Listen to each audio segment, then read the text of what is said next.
Hello there, ladies and gentlemen, and welcome to another episode of CookieCast. Today on CookieCast, it's the football podcast. Guys are here talking games gone, games to come. I am not on this episode, so, I don't want to say it's not as good, but I'm sure it's fine. It's fine. I'm not upset. It's fine. Before we get started, please do consider like, share, subscribe and comment.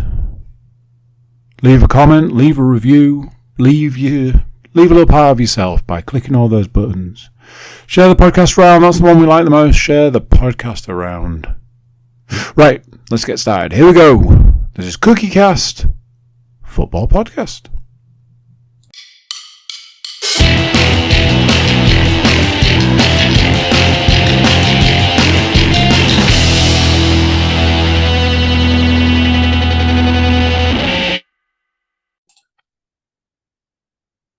Welcome on in, ladies and gentlemen, and welcome back to another week of the football podcast here at the CookieCast Podcast Network. For those of you joining us on YouTube, you'll notice that a slight change to last week's lineup, where Mr. Andrew Cook made a guest appearance in lieu of the man sat in his LA Knight t-shirt. That is correct. That is Mr. Stuart Woodmansey, back from sabbatical. Yeah, we'll go with that. To join us on this week's show. How are we both this week, gentlemen? Very good. I love the fact that you said sabbatical. None of this live, out in the field reporting business, because I was actually at a game. He's not been sent on report. Last week wasn't the game, was it? Last week was because you were. You were enjoying a few festive tipples. Yes, correct. Forgot about that. Oops. Oh well. Interesting. So we won't waste any further time. We will jump straight into week 16's games, which began. It was a slow week last week. There was only 3 games. These were all Saturday and Sunday kickoffs, and the first of which saw my lot Middlesbrough taking on Queen's Park Rangers at the Riverside. And jumping to my notes from what I made from looking at the highlights. Borough almost had a perfect start within the first 5 minutes or so. I was listening to this on the radio, in fact. Whittaker picked the ball up and sprayed the ball right through the middle of the park for Tommy Conway to latch onto. I don't know what the keeper was doing, but he obviously felt he could get to the ball. Came out, tried to engage, got something on it, but just basically pounded it into Conway. They sort of had a bit of a coming together. Conway came off the better and just was able to carry the ball further on towards the goal. But the defender Mbengwe was able to get back around on the cover and managed to scoop it out to safety. Conway had another chance to open the scoring from some good work down the right-hand side by Whittaker, but once again, his effort was deflected wide off the outstretched leg of Mbengwe again. What seems to be a familiar story at the moment, David Strelec was the next one to be a bit wasteful inside the box. Poor first touch meant the ball went close enough to the keeper for him to just scoop it up. Smothered it behind for a corner.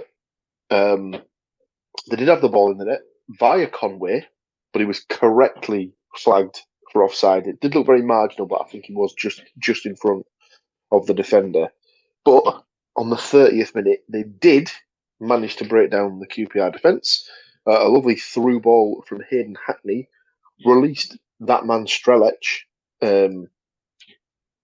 He was able to run onto the ball, a couple of touches, carried into the area, drew the keeper, and finished low to the keeper's right. The keeper's left, the right-hand side of the net to make it 1-0.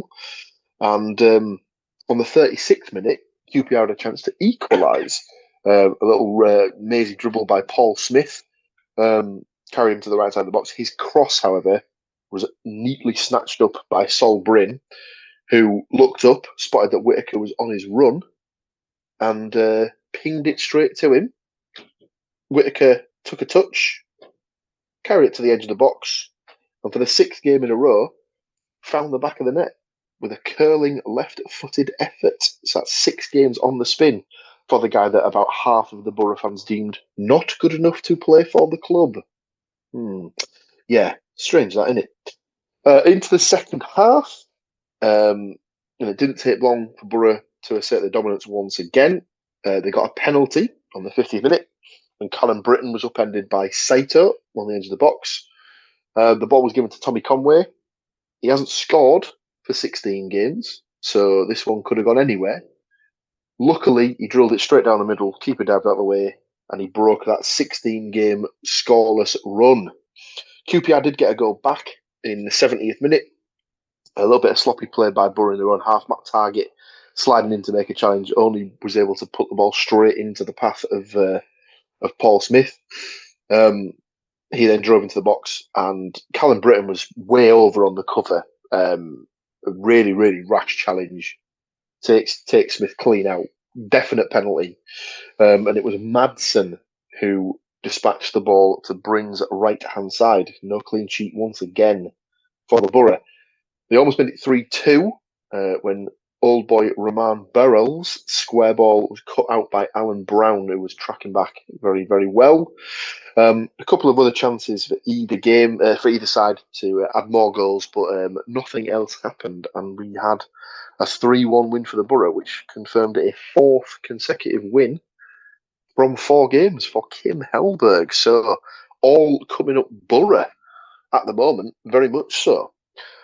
Podcast predictions wise, everyone got points on this one, and you'll all be surprised to hear it's because everyone had Whittaker to score. I'd gone for a 2-2 draw, however, so don't get any points for the result. I just get my Whittaker goal scorer. Everyone else had a 2-0 or a 2-1. No one predicted Madsen, and no one predicted Strelech or Conway as their other goal scorer. So 2 points apiece for Stu, Matt, and guest predictor Andrew Cook. Our second game of the week took us to the capital, where Millwall, third placed Millwall, nonetheless, were taking on Hull City. Now, were you able to enjoy this one live, shall we say? Yes, I did. I didn't enjoy the first sort of few minutes because Millwall came out absolutely flying. They almost scored after 45 seconds. Ooh. Yeah, it thankfully Pandor saved from Kramer, or Kramer even. Kramer, I think. And then there was another save within 2 minutes, and this time from Ivanovic. And it was like, the first few minutes, setting the tone for the half. We could be in for a long afternoon here, particularly against a side who were doing, well, arguably probably overachieving as much as we are at the moment, I would suggest. But then Hull decided to show up. They took the lead on 6 minutes. A move down the right went out to Balumi, who crossed it in for Joseph to finish inside the left stick. Left-footed, and it just crept into the side netting behind the sticks. There was no way the keeper was going to do anything about it, but he was left stranded anyway. Didn't seem to deter Millwall overly, though. Bangora Williams had one tipped over by Pandor straight after the goal. But Hull actually went and doubled the lead on 13 minutes. It was almost a carbon copy of the first goal, apart from the ball was supplied from the left side rather than the right side. This time, the ball was won back in midfield by Hadzimatovic. It was fed out to Liam Miller, who did the business on the left wing, pulled it back across the 6-yard box, and there was Kyle Joseph yet again. That's right, ladies and gentlemen. Do not adjust your hearing devices. Kyle Joseph scored 2 goals, not only in one game, but he scored 2 goals in one half. He scored 2 goals within 7 minutes of each other, which is just absolutely unheard of. You sure Erling Haaland didn't just wear a Kyle Joseph shirt for the week? Kyle Joseph. I mean, Erling Haaland wishes he was Kyle Joseph for a week. That's exactly what I was just thinking. No. In fairness to the lad, he runs his nuts off every game. He puts an absolute shift in, but quite often the finishing touches aren't there, and he kind of takes a lot of flack. I'll be honest, I have been known to give him some flack, but this was his game, so that age-old thing, innit? Like, don't be a striker if you're not going to expect some stick when you're not putting them in the net. I take the piss about him regularly. When I saw him, obviously it was against Derby, and that was a really poor side that created a chance in the game. So, like, a striker needs chances created for him, kind of thing. And he did run really hard. I just like taking the piss. But the thing at the moment, if they're creating chances, then he's probably going to score. So, well, because we've had Ollie McBurney out injured, because now Joe Gelhardt is out injured until sort of mid-January for another 4 weeks in theory. The strikers are going to kind of have to step up, and you're thinking, well, that leaves Destan and Joseph. Then Destan gets a hip injury, so Kyle Joseph is the only sort of fully fit at the moment, except for McBurney is on his way back to fitness, but he's only at that stage in proceedings where they're using him as a substitute whilst he gets his match fitness back. So really, this is Kyle Joseph's chance to shine. And the fact that we've now got Balumi back, we've now got Miller back, it just shows, I guess, with the service that, I mean, they weren't fantastic goals by any means. They were absolute poachers' goals, but Kyle Joseph plays centre forward, and both of them were scored from either in or the edge of the 6-yard box, which is exactly where he's meant to be when balls like that are played in. So fair play to him. So yeah, after that, Balumi and then Slater. They were denied by the keeper in the lead up to half time. But yeah, half time it was 2-0 to Hull. Coming out after the half, Millwall gave it a go again as the match resumed. Pandor kept Aziz out at the back stick. And poor old Aziz didn't last much longer. Straight red card on around 70-odd minutes it was, I believe. So, a bit of a coming together with Kyle Joseph, that man again. Both of them went down in a tangle of legs. As Aziz went to stand up, he very, very, very clearly tried to stamp on Kyle Joseph's man parts. And weirdly, the referee didn't see it. However, it happened right in front of the linesman. So, off you jog, you dirty, dirty bastard. I have watched this back. You will never see a more blatant red card in your life. It was there was nothing in it when they went down. There was no malice. It was just one of them ones where both of them sort of tripped over each other and they ended up sort of wrapped around each other. And in the disentanglement, Aziz decided that he was going to take it upon himself to almost step back into his groin. But yeah, thankfully that one was caught straight red. So that's fun because I had to listen to a lot of the Millwall commentary for some of this game, and they were really delighted with the fact that they've got 9 midfielders out injured at the moment, and now this one can't play for the next 3 games. So play with fire and you get burnt, I guess. Shit house. Anyway, annoyingly, even with the red card, Millwall got back in the game on 80 minutes. It was a great pass from Doughty. Absolutely caught Louis Coyle on his heels, allowing Amaku to sprint in behind and finish low across the goal to the right-hand side of the goal to make it 1-2. Louis, not to be deterred, showing the fight really that the team is now sort of becoming synonymous with this season, didn't sort of take that lying down. Soon made amends. He turned provider on 88 minutes. Great crossing from the right wing.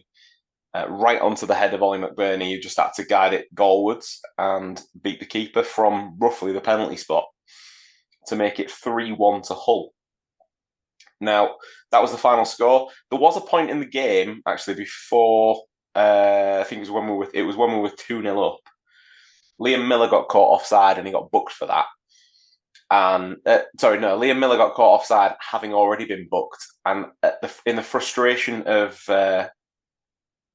being caught offside, he kicked the ball away So Alex Neil and everybody in that stadium were appealing to the referee to give him a second yellow and a red.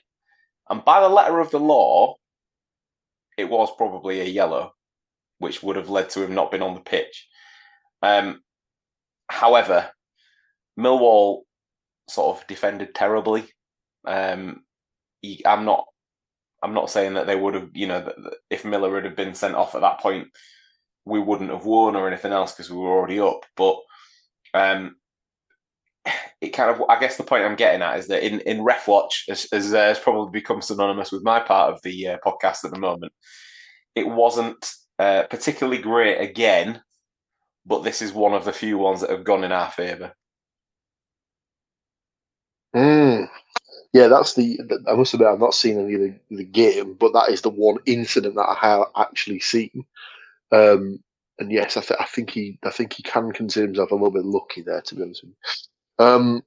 Predictions wise, you've seen the one that should have been the booking. I thought you meant that you'd seen Alex Neil still fucking crying about it. Big man, baby. The playlist on Spotify. Yes, predictions wise, Stuart gone for a 2-1 Millwall win. He had Ivanovic, Bangura Williams, and Crooks, so no points for Mr. Woodmansey. Matt had gone for a 1-1 draw with Bangura Williams and Gabby. No points for him. Andy had gone for a 1-0 Hull win with McBurney. So 2 points for Andy. I'd gone for a 2-1 Hull win with Aziz to score for Millwall. I also had Balumi and McBurney as my goal scorer. So I also get 2 points from this particular game. Our third and final game of the week took us to Sunday and took us to the banks of the River Trent, where Nottingham Forest were taking on Tottenham Hotspur. We've had 2 of our 3 games end in 3-1 wins for our teams. Will we get a hat-trick at the City Ground, Mr. Moore? Well, Spurs very kindly handed out scarves to their fans for the Forest game. So they had a lovely treat to start the game, and then something to cry into a little bit later on. So yeah, obviously, kind of if people listen to last week's podcast, I was full of optimism for this one, because I think the problem is kind of looking at it and listening to some of the commentary. I have misremembered this. Apparently, Forest have beaten Spurs 3 times on. This will be the 3rd time on the bounce that we've beaten them. So I was shocked by that one, but fair enough. So yeah, apparently. So again, Forest started the game well. It took Spurs a bit of a while to get going, but there was a bit of an exchange of chances here and there. Hutchinson got his 2nd start in the Premier League for Forest, and Cuz Nico Dominguez there's been a bit of a niggle with his knee. Callum Hudson-Odoi started. More on him in a bit. But so Forest started well early on, really good kind of attack down the right. Hutchinson got it, went down the line, cut in. Savona ran beyond him. He cut it down to him. Nice cross in, and Sangare arrived late to head it. Quite decent header against the post. Fell to Jesus, who couldn't get it back in. Then fell to Nico Williams, who made Vicario make a good save to keep the ball out. And then weirdly, Savona, it looked to me like he got back onside for then the ball to thing, and then he got fouled, but it was kind of like waved away and kind of he was offside. And I was kind of like, well, actually, it looked like he got back onside before Nico Williams took his shot, but not to worry. Then around midway through the first half, there was a Spurs attack. Forest cleared it out. Vicario, as one to do, kind of Forest pressed, high press, and Vicario played it to Archie Gray, whose first touch was not great, but because Forest were playing the high press, Sangare nipped in, stole the ball from him, laid it back for Hudson-Odoi, just took it into the back of the net. Not a great looking goal, but a well kind of team crafted goal. Initially, they put all the blame on Archie Gray. It's 100% the goalkeeper's fault because that was an awful pass to a player in an awful position who they blatantly did not give a shout to at all, because he had a really nice, really easy outlet pass to the right back or to whichever defender was on the right, and it would just required a little flick from him and it would have been dead easy to do, but no one gave him a shout. But how well, never mind. I think Spurs grew back into the game. Archie Gray had a chance, which produced a good save from, I can't think, it's either Victor John or John Victor. I can't remember which way around it is for the keeper. It's not good when you've got two first names as your name. He was making his Premier League debut for Forest as well. And pre-game, lots of Forest fans were worried because he's had some shaky moments in the Europa League. But, we'll come to the result in a minute. He did all right. I think Forest played out the first half. There's a hilarious moment where I don't know if Gibbs White was trying to back heel it to lay it off to someone, or trying to do like a cheeky back healer into the back of the net. He barely got a touch on it, and it came off a Spurs player and nearly went in. But Spurs got the goal kick. So yeah, not great. So went in half time 1-0. I was expecting a reaction from Spurs. I thought Spurs would come out and have a real good go at Forest. Maybe they did, but if they did, it only lasted 5 minutes. Because Sangare won the ball in midfield, played it out to Hudson-Odoi, did a really good run beyond him to allow Hudson-Odoi to cut in. And was it a cross? Was it a shot? Was he aiming for the back post in terms of if someone gets a touch on it, it's going to go in? And it just went in anyway. So, yeah, kind of straight from the cross corner type thing, straight into the back of the net. 2-0. Game kind of played on there. Not too many more chances until about 80 minutes, where again, it was Murillo this time. I think Sangare got the ball back in midfield, played it back to Murillo, who quick pass out to Hudson-Odoi, who ran down the left, cut in, and laid it back to Sangare. And he definitely meant this one because that one flew in. And I can't think where I've seen some highlight.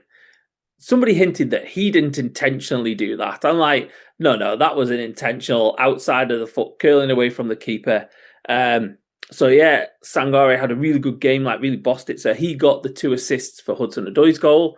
Hudson-Odoi got the assist for his goal. So those two kind of ran the game. Unfortunately, that is Sangare's last game for Forest for a while because he's off to AFCON, but quite a way to sign out. And it's a season too late, but I think I predicted him as being my one to watch last year. Just a year too late. On the slow burn. But apparently the Forest fans were chanting at the Spurs fans towards the end about wave your scars for us or something like that. So like absolutely kind of took no pleasure at all in it. I was lucky enough to catch the last 15, 20 minutes of this game, and I tuned in to see the score, and pretty much hardly any Tottenham Hotspur touches, in the sense of they were even giving it the olays for the last 10 minutes of the game, pretty much. They just could not get near them. It was really good to watch. Yes.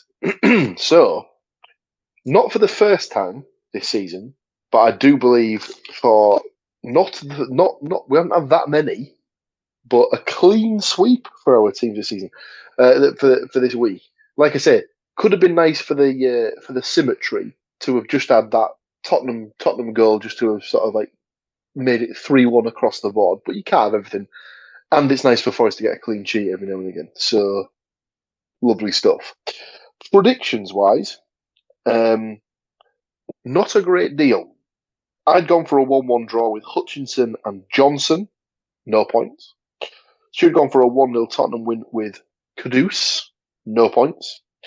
Matt had gone for a 2-1 Tottenham win. Gibbs-White, Spence and Johnson. No points. Mr. Cook, though, in his guest predictor guys, had gone for a 2-0 Nottingham Forest win. Gibbs-White and Igor Jesus as his goal scorers, so just gets the 1 point for the win. And it's his 5 points for the week that wins him the week. So he's not even on the podcast anymore. But he's still winning the predictions. So well played to Mr. Cook. 5 points for him, 3 points for myself, 2 points apiece for Stu and Matt.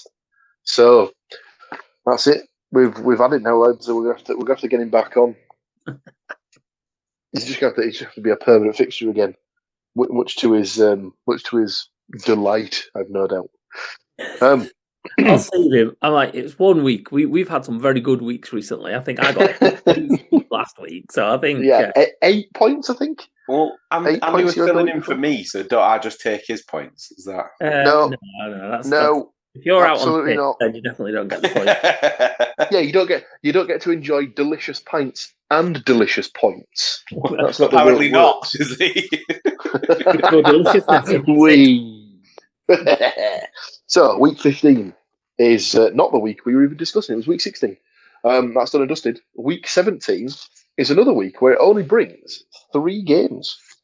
So, I have those 3 games written down in front of me. We will give predictions for myself, for Mr. Woodmansey and Mr. Moore. But before we get to those predictions, we will take a very small, short break, and we will come right back at you with our predictions for week 17's games. Don't go anywhere. We will be right back. You see, just like that, the break is over, and we are right back to it. So, week 17, like we said, 3 games, a game apiece for each of us to predict for our respective teams. The first of which takes us to Saturday afternoon and takes us to Bristol, where Bristol City will be taking on my lot, Middlesbrough. Obviously, it's my team. I will give my prediction last. So let's go to Matthew Moore to start us off for this week's Bristol City versus Middlesbrough first prediction. I did this the wrong way around this week. I did my research first and then... No, I did my prediction first and then did my research and realised that my prediction is terrible, but I haven't got time to change it. So I've gone with the 1-1 draw. Okay. And I've gone with Reese. That's the ex-Preston guy. That is the ex-Preston guy. And Conway. For those of you only listening to the podcast and not enjoying the fruits of the visual element of the podcast, that loud sigh you heard there from Stu will now be explained as he predicts at least a Conway goal. Take it away. Yes, correct. Although mine is slightly different to Mr. Moore. I do have a Reese goal for Bristol. I know how Borough love to play against Preston. It's their favourite thing in the world. And as he is an ex-Preston player, it seems right to pick him. I also, have Conway to score for the Borough. But I do have McGree to join him in that category. So a 2-1 Borough win for me, please, and thank you. Ooh. Well, you, sir, are a fucking idiot. Middlesbrough never do well against Bristol City. I think they did okay for a little time, and then something happened where they hadn't lost at home to them for something ridiculous like 60 years. Then it all came crashing down, and it very much hurt inside. So it only has to happen right once, like playoff final or some shit. Yeah, it's a good point. It's a very good point. However, I am in agreement with one of you, and it is not Mr. Woodmansey. I too have a draw, but I've gone for a 2-2 draw. I too have gone for Reese, but I've also gone for Twine as my Bristol City scorers. And obviously, he hadn't scored for 16 games. He scored at the weekend. He's playing against his former club. So I've got Conway to get a brace in this one. I'd like to think that now that he's sort of got the monkey off his back, as it were, might be nice if he went on a little bit of a scoring run. So hopefully this is the start of him going on this little run. It's worked for Whittaker. Yeah, but remember, Stuart, it'll work for Carl Joseph as well. Who knows? Oh, let's hope. But just remember, Stuart, Morgan Whittaker's a terrible footballer. Yeah, he's shit. He needs to be nowhere near the first team, etc., etc. You know, God love Villa fans. Middlesbrough message boards. Oh, just tremendous. Anyway, our second game of the day takes us to Humberside, where Hull City will be taking on West Bromwich Albion. It's Mr. Woodmansey's team. He will give his prediction last. I will jump in here. I've got a 2-1 home win. I've gone for the M double. I've gone for Miller and McBurney as my goal scorers, and then I've gone for Hegerberg to score for West Brom. Matt? I've gone for a 1-1 draw. West Brom seem to have turned it round a little bit at the moment. So I've gone for Balumi and Hegabo. Now, Mr. Moore there has been very, very honest and did cover on the podcast last week that he won't be predicting a certain Hull. Nope. Number 9? Yep. Yes, and he stayed true to his word. Will the Hull fan be predicting a certain Hull number 9 in his predictions? And obviously, I have to ask the obligatory, are you going? Yes. And not only that, but in the last week alone, and I don't even think I've told you this yet, Paul, we have secured tickets for Boxing Day away at Sheffield Wednesday and away at the Riverside. Oh, on the 29th of December. So yes, this one is at home. So yes, we will be there. Nice. I've got pretty much a mixture of exactly what you both just said. I've gone for a 2-2 draw, being as both teams can score, and I can only speak for Hull in this regard, but we can't defend for shit. So I've gone for a 2-2 draw, and yes, I have picked McBurney to score, but I've picked the opposite winger to the previous suggestion, and I have gone for your suggestion, Paul. I've gone for Balumi, which was a mixture of Matt's, and then I've gone for Price for West Brom, and you guys have already said it. Hopefully, lots of people don't say this in a Hull accent at the weekend, but Hegerberg as well. Oh no, Hegerberg scored. And our third and final game of the week takes us to the Monday Night Football, where Fulham are taking on Nottingham Forest. Don't have the stats as to how Forest do on the TV on a Monday in the capital, but I'm assuming they'll be somewhere. Obviously, it's Mr. Moore's team. He will give the last prediction of the week. Let's go straight back to Mr. Woodmansey for his prediction on Fulham versus Nottingham Forest. This was a difficult one for me. Both teams seem to be firing a little bit at the moment, and purely because Fulham probably can't be on the wrong end of that so many times in a row. I have gone for a Fulham 3-2 win. Ooh, big scoring. I've gone for a couple of early Christmas presents in there for somebody. I have gone for Iwobi, Wilson, and Jimenez for Fulham. No, you can't pick Iwobi. He'll be at the AFCON. Well, put Wilson down for 2 then, because he's ex-Hull. Wilson times 2 and Jimenez. Jimenez. I could have been horrible and picked some right ones for you, Paul, but I left it at that. I thought that was bad enough. Chukwueze, Yeah. or whatever his name is. Chuck it in, but yeah. And for Forest, I have got Morgan Gibbs-White and Jesus. Well, it is his time of the year, so. Well, I mean, surely Boxing Day is closer to it, but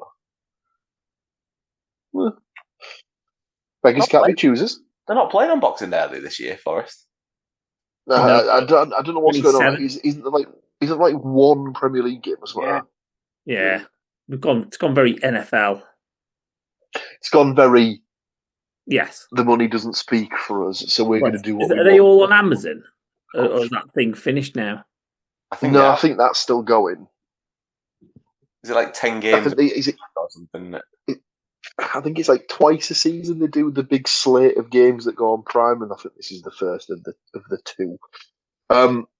I've not gone quite as doomsday as Mr. Woodmansey. I've gone for a 1-1 draw on this one, and I have got a combination of two of his goal scorers. I've got also Wilson and Igor Jesus.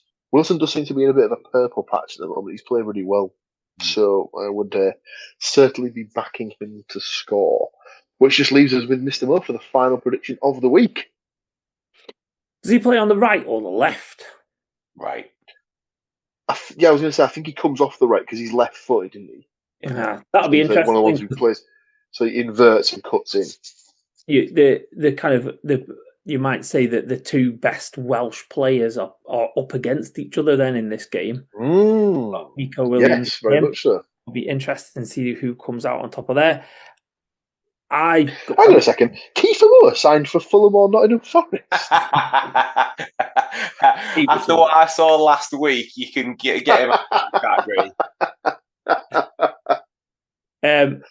I mean, I have flashbacks to, was it the first season where we got absolutely stuffed at Fulham, I think on a Monday night as well.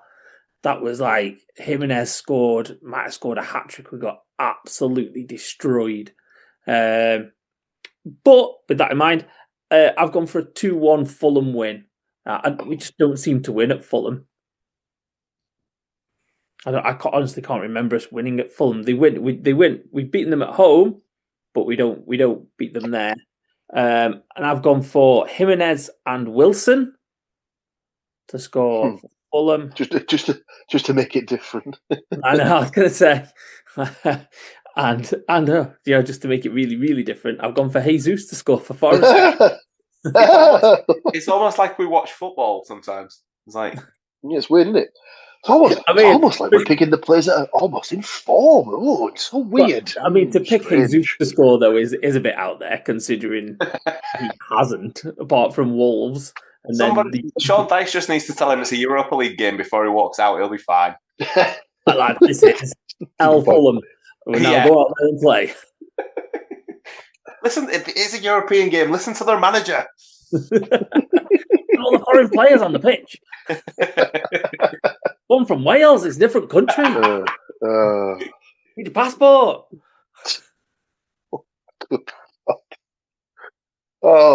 So that's a joke. 25 years in there. That's just there. It's lovely. It's purely lovely. So that brings us to the end of the predictions.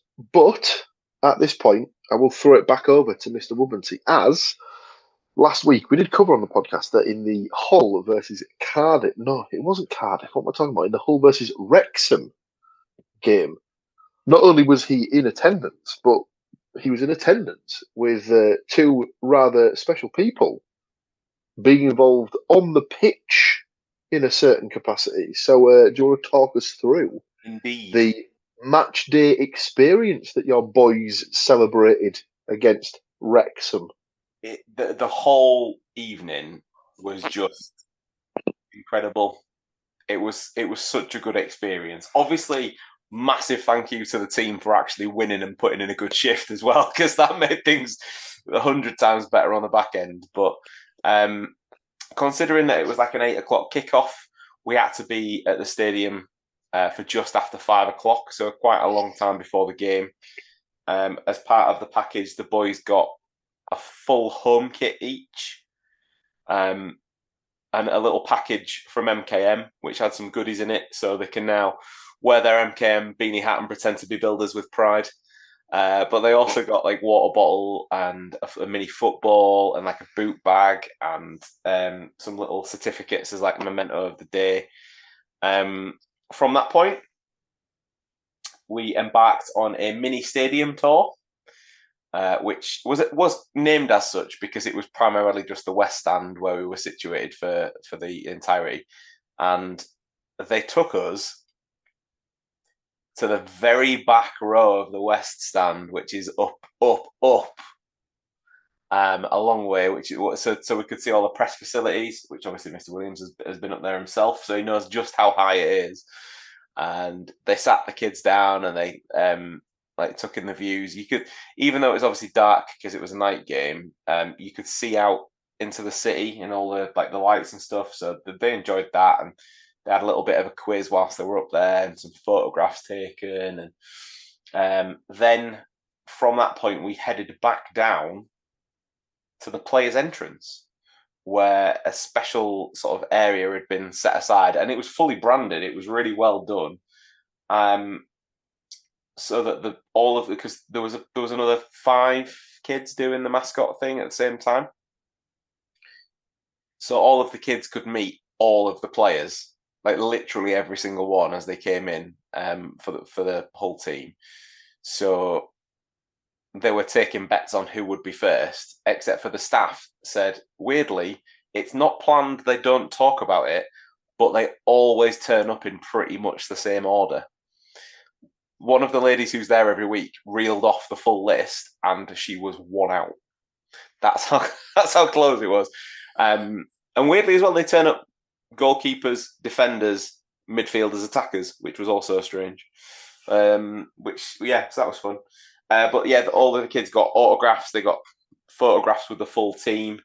My boys are lucky enough to train with Louis on a Monday night, Louis Coyle, and he recognised them when he came in.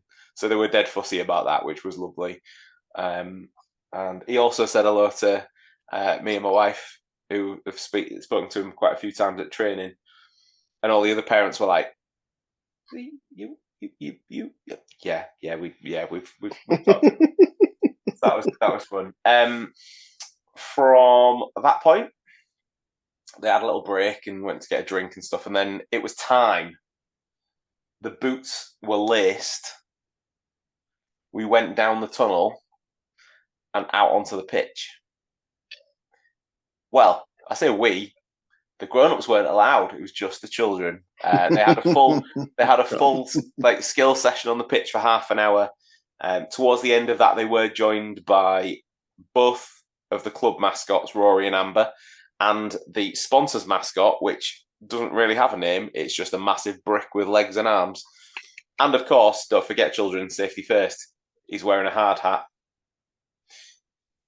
Anyway, so the kids took penalties against the mascots, which was good fun. They really enjoyed that. And throughout this whole time, we were followed around by the official club photographer, Dave Lofthouse, who has since emailed a link, and we've got hundreds of photographs now to look through. All obviously professional quality, which is lovely. Then we had some photographs on the team bench with the mascots, and that was the kids and the parents, so that was pretty nice.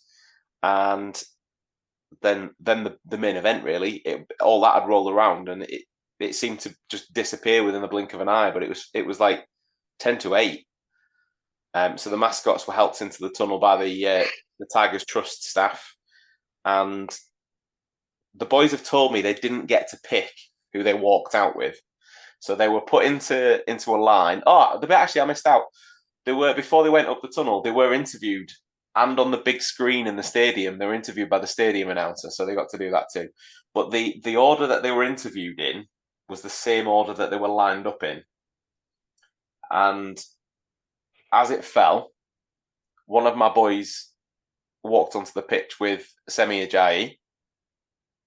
So it was very much the little and large connection, because that is a big man.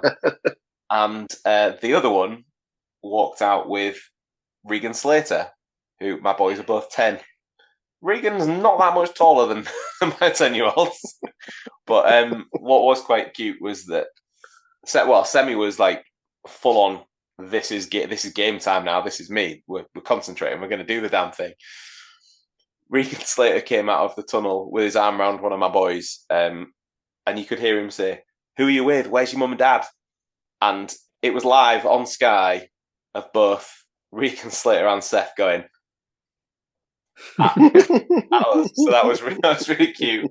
But they both made a big fuss of the boys, and obviously they did the thing in the middle of the pitch.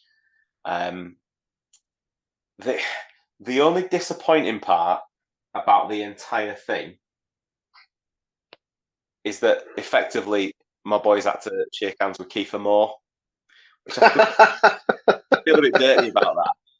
And do you know what's even worse than that one? James McLean. Oh, gross. Yeah, no. Yeah. So, yeah. But no, the game obviously you covered last week, but they absolutely dominated it. And our seats, by the way, because we went to sit in our regular seats for the game, we were sat 3 rows behind the away dugout, which was mega interesting because their manager is obviously our old manager who was there when I used to work there. But he wasn't in the dugout because naughty, he had a little touchline ban. So we had Steve Park in charge, who also used to work at Hull. And that is a very angry and bitter gentleman. But we could see, you got a bit of a different perspective because like their whole tech team were parked up in the bench along with their players. And there was a few sort of contentious decisions within the game. For example, Hull should have had 2 penalties for handball in the area at different times. It's funny how we could watch them replay those incidents within seconds on their iPad and then shut the fuck up. But yet, when their penalty was given, and I'm pretty sure the tackle was just outside the box, they were very loud there. Very, very loud. But obviously, rightly so, Kiefer Moore missed it anyway, so... but yeah, on the whole, the whole experience, we were really well looked after. All of the, not just my kids, but the kids who were all involved were loving it.